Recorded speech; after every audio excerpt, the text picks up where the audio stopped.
When societies were still mostly rural and agricultural, waste disposal was hardly an issue, partly because people tended to make use of everything, and partly because there was plenty of space to bury rubbish. It was when societies became predominantly urban and industrial that problems arose, mainly to do with health. City authorities had a hard time trying to find efficient ways of getting rid of all the rubbish. One of these was to get people to sort out their rubbish into different types, just as these days we are encouraged to separate our rubbish into different categories for easier removal and recycling. So, for example, kitchen rubbish was set aside and used for feeding animals. However, fears of disease put an end to that. In fact, it wasn't until the 20th century that all waste was simply thrown together and ploughed into landfills.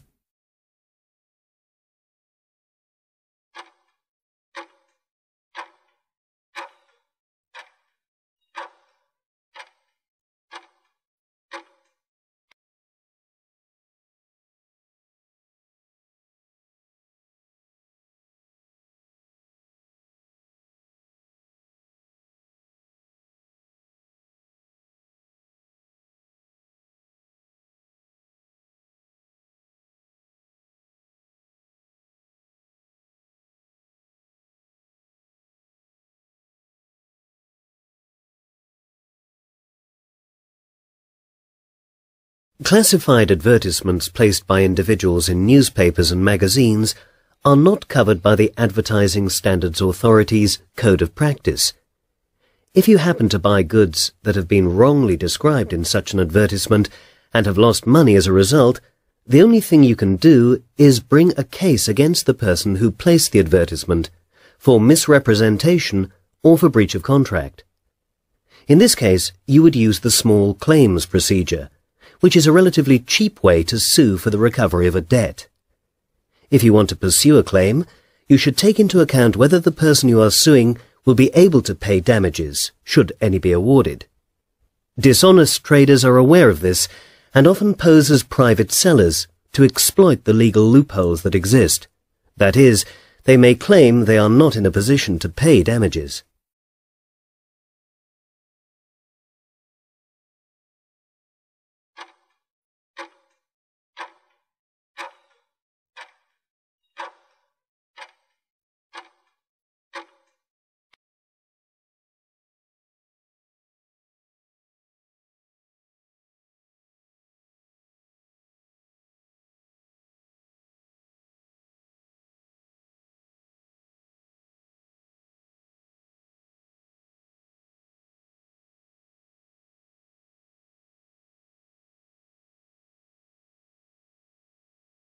In the 19th century, few people could afford to travel abroad. It was expensive, and there weren't the mass transport systems that we have today. So curiosity about foreign lands had to be satisfied through books and drawings. With the advent of photography, a whole new dimension of reality became available. Publishers were not slow to realize that here was a large new market of people hungry for travel photography, and they soon had photographers out shooting the best-known European cities, as well as more exotic places further away. People bought the pictures by the millions, and magic lantern shows were presented in schools and lecture halls. Most popular of all, however, was the stereoscopic picture, which presented three-dimensional views and was considered a marvel of Victorian technology.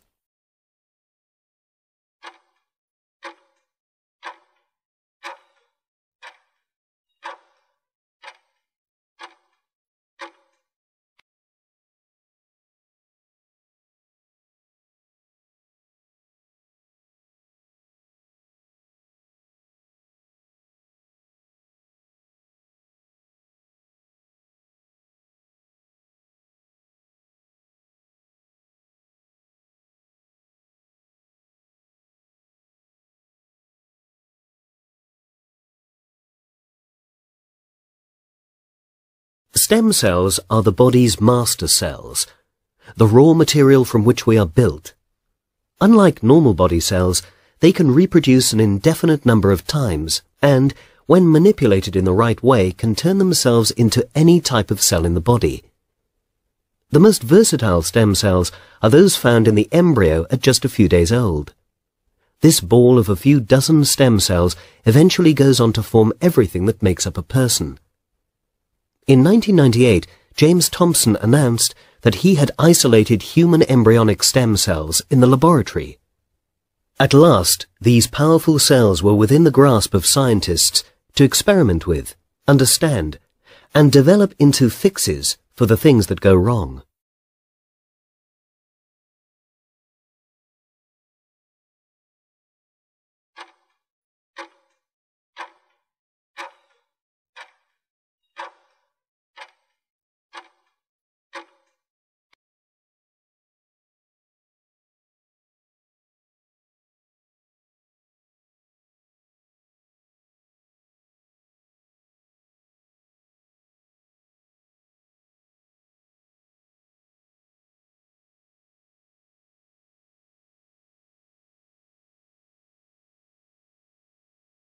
The European Economic Community was established in 1957. Its aim was, in broad terms, to move towards closer political and economic cooperation.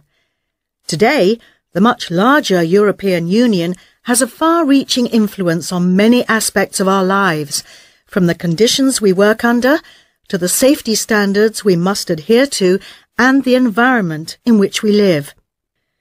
In order to achieve the free flow of goods and services, workers and capital between the member countries, they needed to establish mutual policies in areas as diverse as agriculture, transport and working conditions.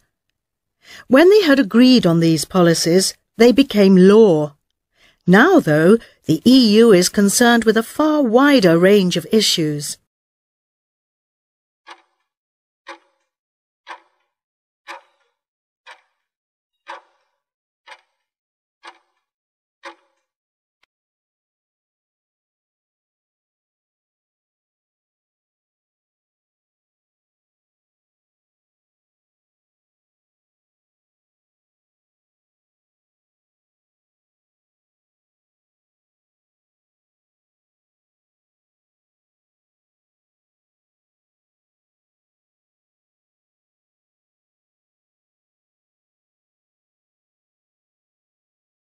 When you hear things like human DNA differs from chimp DNA by only a couple %, you can't help but wonder, how can that be? How can so few changes make such a big difference?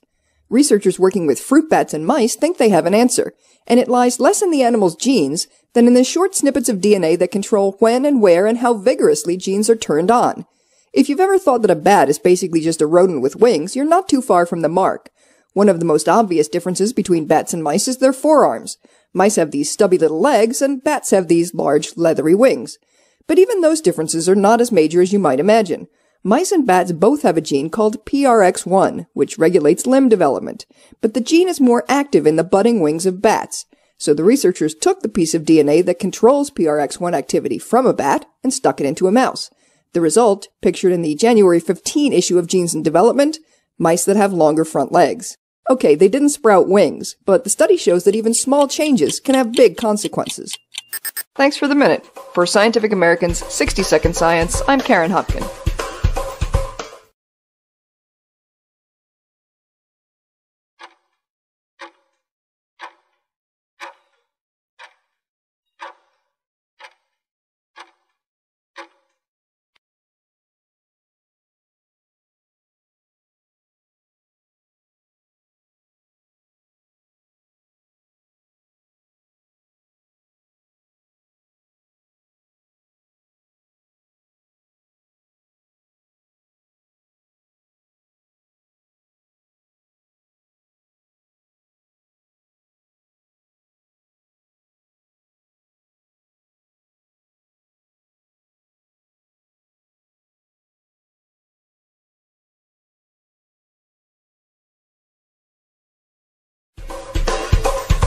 This is Scientific American's 60-Second Science. I'm Wade Gibbs. Got a minute? If you want to see evolution at work, visit a hospital.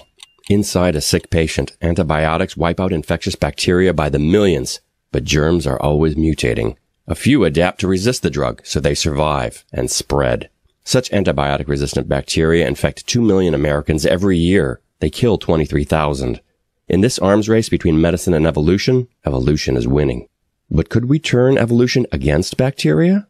It turns out that when bacteria mutate to become resistant to one antibiotic, they often become more vulnerable to a different drug. So maybe after a jab with the left, a roundhouse to the right will deliver a knockout blow. Down goes Frazier! To test this idea, researchers in Denmark dosed batches of E. coli with 23 different antibiotics and waited for resistance to evolve. In 3/4 of the cases, the mutant germs became more susceptible to a second drug. The work appears in the journal Science Translational Medicine. One particular combination of widely used antibiotics, gentamicin, then cefuroxime, then gentamicin again, and so on, looks like it could hold the bugs at bay indefinitely. Resistance is futile. Thanks for the minute. For Scientific American's 60-Second Science, I'm Wade Gibbs.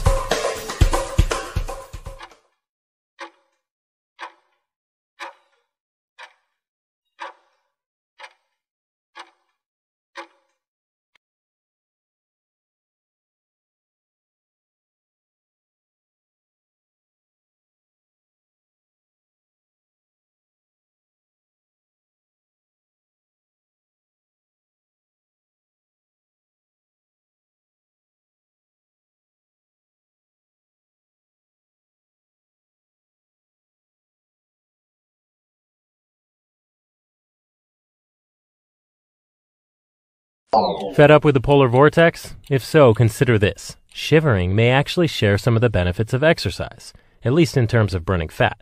Researchers studied shivering in a group of 10 men and women. First, the volunteers rested under a temperature-controlled blanket, which dropped from 80 degrees Fahrenheit to a chilly 54. Then they cycled on an exercise bike. Researchers took blood samples during both activities. Turns out shivering and exercise spurred muscles to secrete similar amounts of irisin, a hormone that tells brown fat to turn up the furnace, even though exercise took 10 times as much effort. The researchers say the metabolic pathway may have evolved to save us energy. Shivering alone is a costly survival mechanism. It relies on muscle contraction to warm us, whereas shivering activated brown fat can convert chemical energy directly to heat. This study's in the journal Cell Metabolism. As for your home thermostat, study author Francesco Celli of the NIH likes to keep his at 68, low enough to turn on brown fat. And it's a win-win. You'll save money on heat because you're making your own. Thanks for the minute. For Scientific American's 60-Second Science, I'm Christopher Intagliata.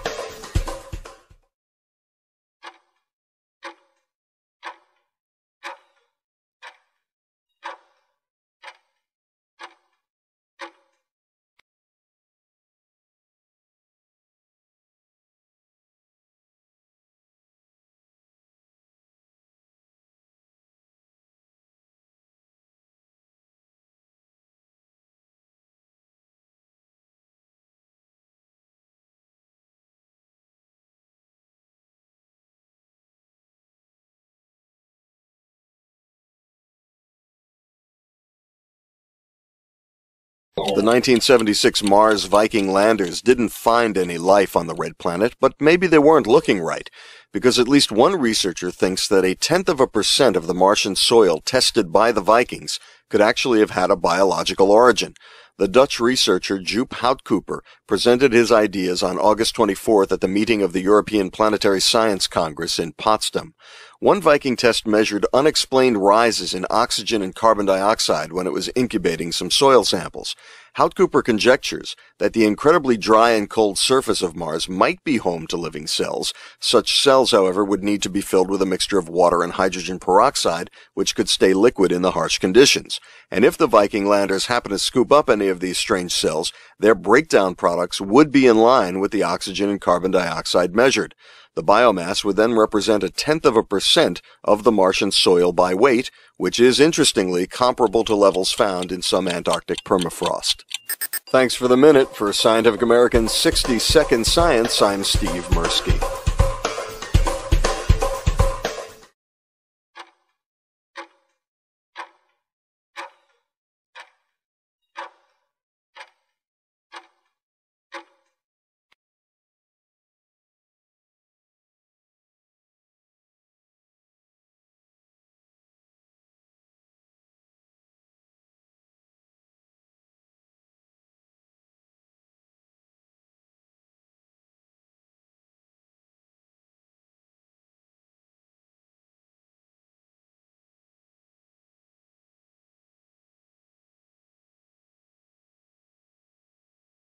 Iron is a great material for making tools, but the oldest known iron artifacts were actually intended for decoration, 9 Egyptian beads that date back to 3200 BC. And now we know that this ancient jewelry has an even more impressive origin. The iron out of which it was crafted came from space. The metal cylinders were discovered in Egypt in 1911. To analyze the structure and chemical composition of the beads, researchers bombarded them with neutrons and gamma rays. The tests revealed that the jewelry contained trace elements not present in earthly ores, but that are found in iron-rich meteorites. The study is in the Journal of Archaeological Science. The meteoric metal was hammered flat and rolled into beads more than 5,000 years ago. This date is some 1,500 years before the invention of smelting. That technique made it possible for terrestrial iron to be shaped into tools, and to supplant copper and bronze as civilization's metal of choice. The new finding shows that long before smelting revolutionized tool use, some humans were already Iron Men.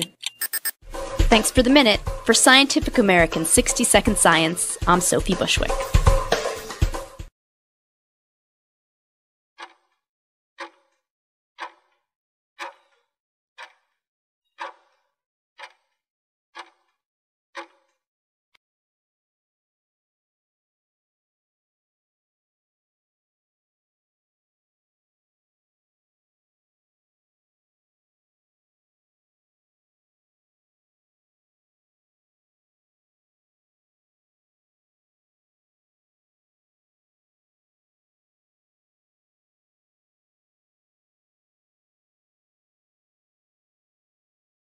There are hot peppers like the jalapeno, and then there are incendiary peppers like the legendary habanero.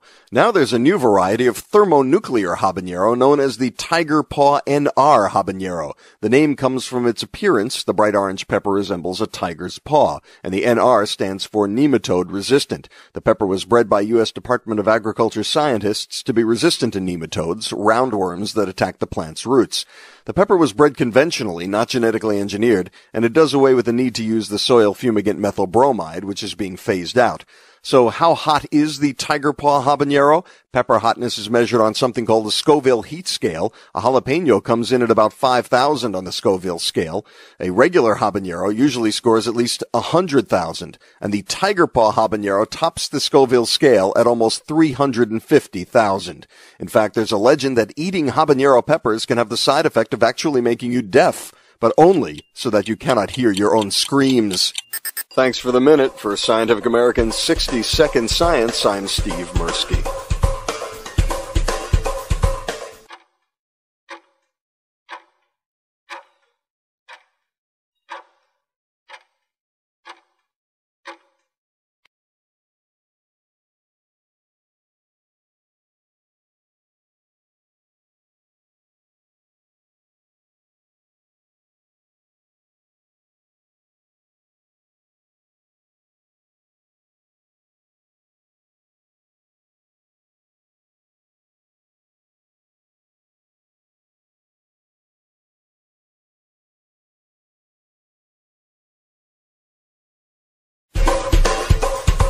This is Scientific American's 60-Second Science. I'm Steve Mirsky. Got a minute?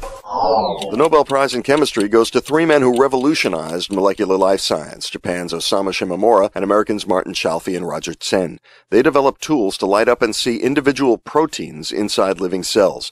These tiny molecular flashlights make it possible to study numerous events that take place in cells and whole organisms that were previously invisible, such as the development of nerve cells or the spread of cancer cells. In 1962, Shimomura, now emeritus professor at the Marine Biological Laboratory at Woods Hole, discovered that jellyfish produce a green fluorescent protein, GFP, that glows when exposed to ultraviolet light. Some 30 years later, Columbia University's Chalfie showed that the GFP gene could be put into any organism. By making sure the fluorescent protein was expressed at the same time as other proteins of interest, researchers could literally light up events they want to follow.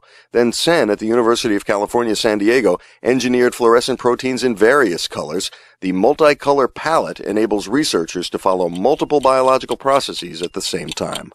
Thanks for the minute. For Scientific American's 60-Second Science, I'm Steve Mirsky.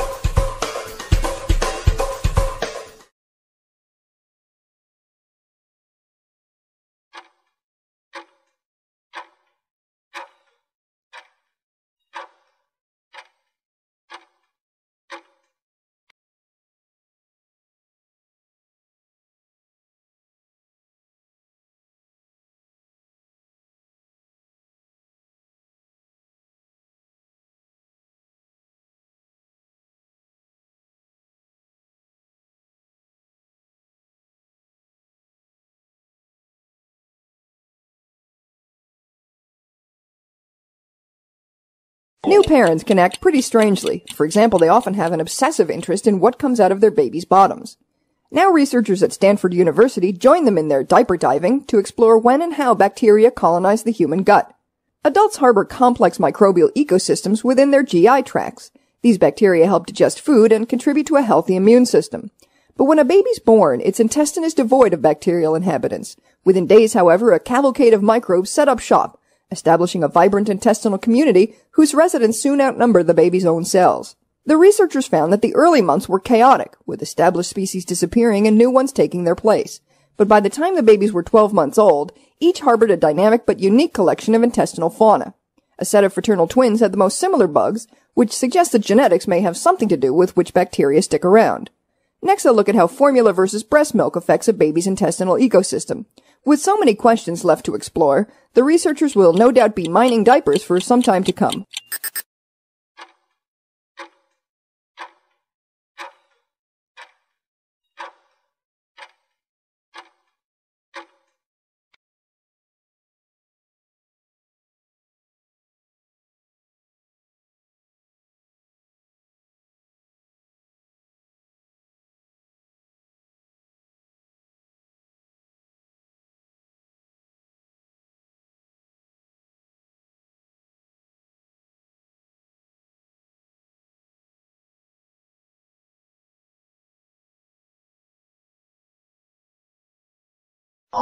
Various studies have suggested that eating garlic can be good for you. It's been credited with lowering blood pressure, protecting against heart disease, preventing blood clots, even fighting off colds. Now researchers from the University of Alabama at Birmingham think they have a better idea how garlic might work its medicinal magic. The Alabama team exposed red blood cells to the juices pressed from a standard supermarket-issue clove of garlic, and they found that the garlic-soaked cells started giving off hydrogen sulfide, which is the gas that gives rotten eggs their delightful bouquet. Okay, I know you're probably thinking that smelling like sewage seems even more odious than reeking of garlic, but on a molecular level, a pinch of hydrogen sulfide can be just what the doctor ordered, because hydrogen sulfide serves as a chemical messenger that helps relax blood vessels and increase blood flow, which could explain some of garlic's cardiovascular benefits. Of course, more studies are needed to show whether a clove a day really does keep the doctor away. In the meantime, enjoy your garlic bread, and don't worry about the garlic breath. Just think what the insides of your arteries must smell like.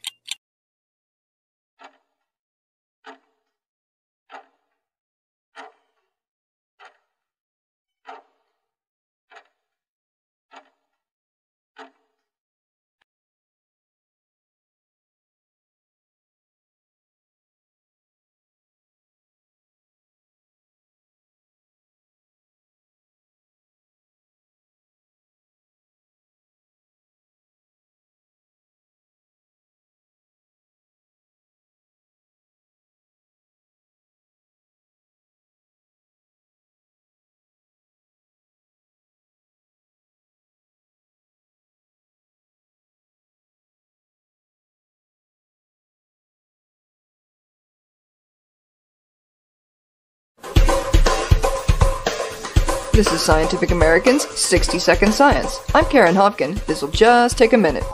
Any successful business person can tell you about the importance of FaceTime, actually sitting down with clients, coworkers, maybe even competitors.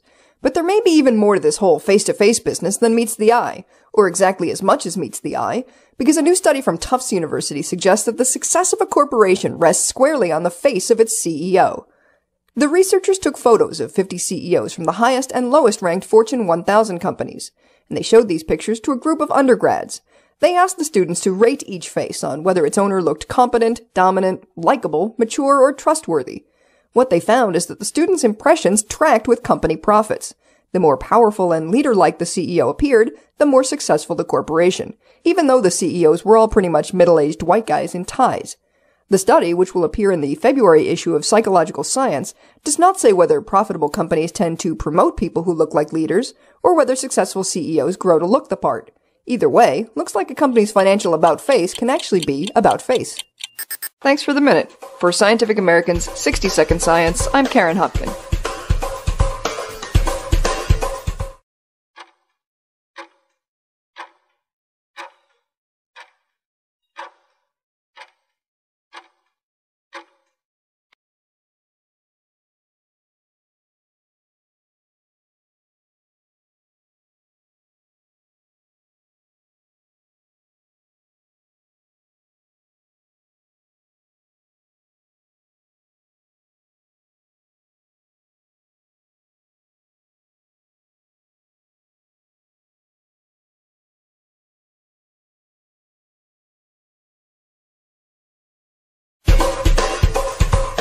This is Scientific American's 60-Second Science. I'm Cynthia Graber. This will just take a minute. How frequent are nightmares for toddlers, and what causes them? Those are questions researchers at the University of Montreal hope to answer.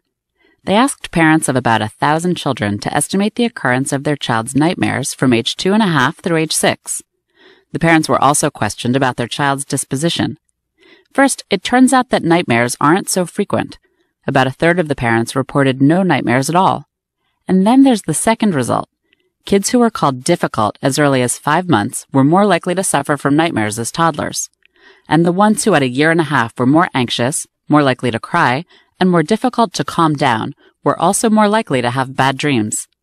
The study authors say this means children may be, well, like little adults. It's already well established that adults tend to express real-life stress and emotional problems as nightmares. The researchers suggest that focusing on the kids' daytime issues and on parenting techniques may help banish nighttime demons.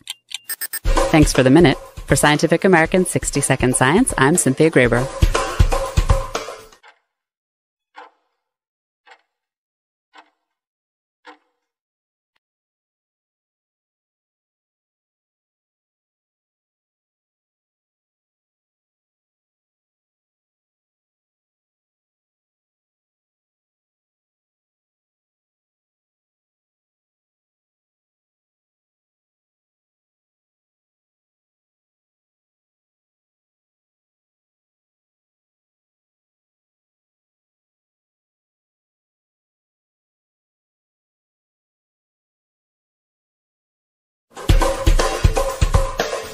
This is Scientific American's 60-Second Science. I'm Karen Hopkin. This'll just take a minute. For those interested in preserving the environment, this week brings sobering news about ethanol. This fuel, distilled from plants like corn and switchgrass, has been widely touted as an eco-friendly, clean-burning alternative to gasoline. But a study published this week in the journal Environmental Science and Technology suggests that replacing our current gas guzzlers with vehicles that burn ethanol would actually increase pollution and damage human health. Stanford scientist Mark Jacobson used a computer model to predict air quality in the year 2020, when ethanol-powered cars were expected to be widely available in the U.S. His simulation showed, among other things, that cars that burn a blend of 85% ethanol will significantly increase ozone, a prime ingredient in smog. So in a world where the cars run on switchgrass juice, more people will get asthma, more people will be hospitalized with respiratory distress, and more people will die from breathing in ozone than if we kept on driving our gas-powered clunkers, at least according to Jacobson. So if you want to celebrate Earth Day this weekend, raise a glass of bubbly to our beautiful planet. Just don't share any with your gas tank. Thanks for the minute. For Scientific American's 60-Second Science, I'm Karen Hopkin.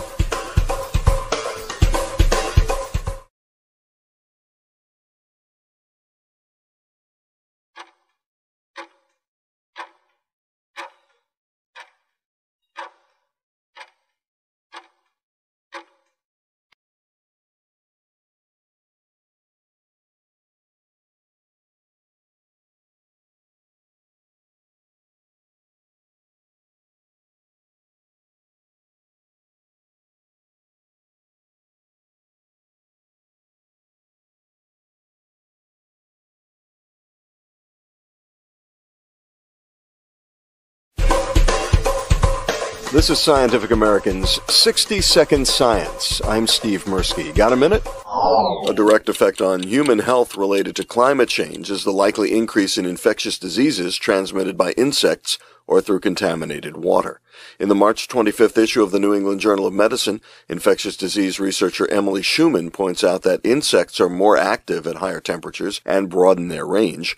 Altered weather patterns bring drought to some areas, flooding to others, and a higher likelihood of water contamination to both.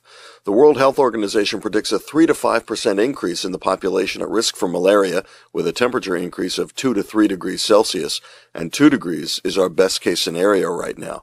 The WHO also sees 10% more diarrheal diseases related to unclean water by 2030 due to climate change. Schumann urges the development of warning systems to spot disease outbreaks early, along with continued research into treatments and vaccines, which, she writes, will go a long way in preventing human suffering that could otherwise occur as a result of climate change. Thanks for the minute. For Scientific American's 60-Second Science, I'm Steve Mirsky.